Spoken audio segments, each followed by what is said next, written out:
Alright, how y'all doing? Right, I'm here telling you the biggest changes in my golf swing and how I've achieved them. If you look back over the videos, you'll find the three main things that I'm going to snapshot highlight here. So it's up to you to go back through the catalogue videos and find the relevant points to the three that I'm highlighting. They're all about lines and where they are in your golf swing. And when we say lines and linear, it's reference points that you need to know.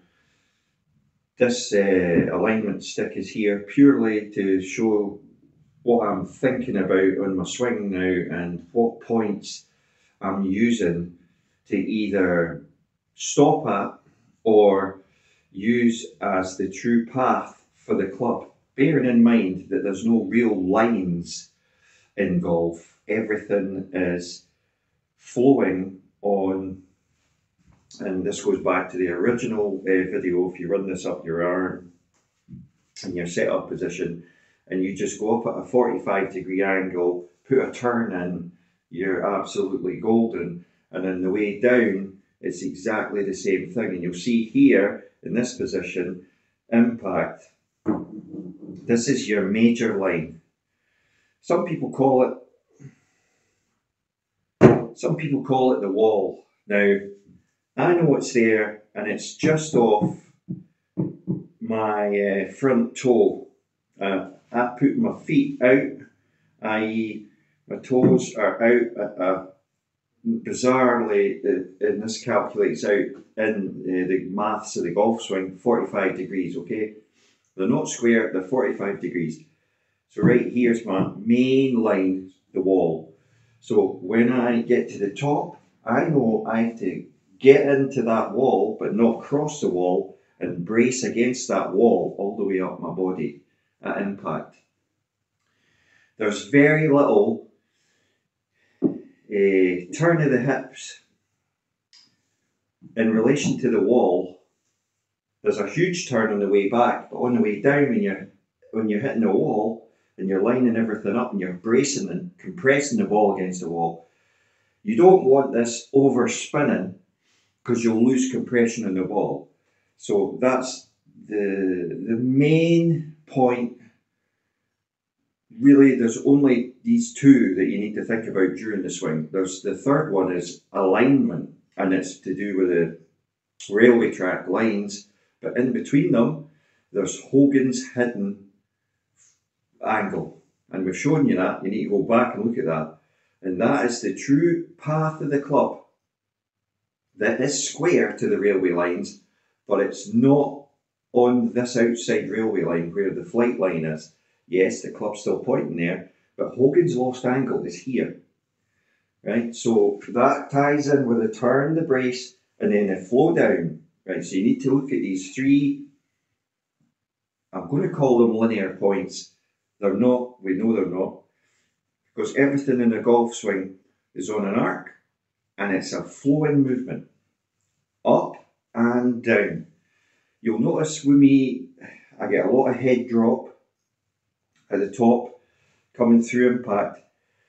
I wouldn't go as far as to say that that is a coachable move, although if you start using your legs in dynamic and the way you have, you kind of brace yourself against the wall from the top, and you get down into the ground using the ground, then that of course is going to lower your head from the original start point, and then you're swinging everything under, right? And your main thought point of this is control this shoulder, this lead shoulder, control it, let that shoulder go. Do not let that shoulder go that way. Anything going that way before the ball is going to be over the top. And that took us a long time to work that out, but we have.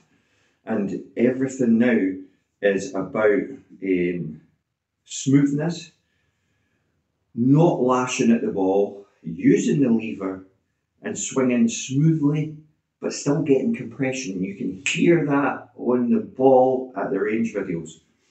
Now, I'll try and make a playlist And I think there is a playlist about how we got to this point, but these 3 points that I've talked about, the third point, bizarrely, is actually before the entire thing starts. Natural alignment and knowing where Hogan's hidden angle is. And then the other 2 points are in play.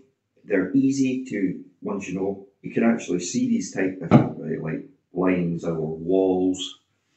And this will lead your game to improve. Because at the end of the day, and people ask, what's the channel all about? We wanted to improve our golf, and if we had endless amounts of money, possibly we would have gone with a coach and booked 10, 20, 30, 40, 50, it might have been even more than that, 60 plus lessons. But we didn't have that. So we started out videoing our own swing and trying to fix it, trying to compare it to other professional golfers that were similar build, seeing what they did, putting my swing over on top or underneath theirs, and then saying, right, so what are they doing that I'm missing? There was a light bulb moment that we discovered the true throw of the golf club, which is actually on a 45 out in front of you. But at that moment, you're blending your turn with your body. So it's completely unseeable unless you separate the two moves, which you can do, and you can learn to do that. So let's drop down a little bit, give through a little thing. Let's hope this finds you all well, you're doing good, and you really click with this, and this pieces together maybe some missing thoughts that you can't see in the videos, because sometimes I don't talk and fully explain everything that I'm doing every single shot, but that's what I am doing every single shot, and that's what I'm thinking. The answer to that is keep it simple, stupid, same sort of setup process every time, same timing, tempo, rhythm every time. That's what you're wanting, that's what you're aiming for, and that gives you consistency. So thanks for watching the video, I hope you enjoyed it.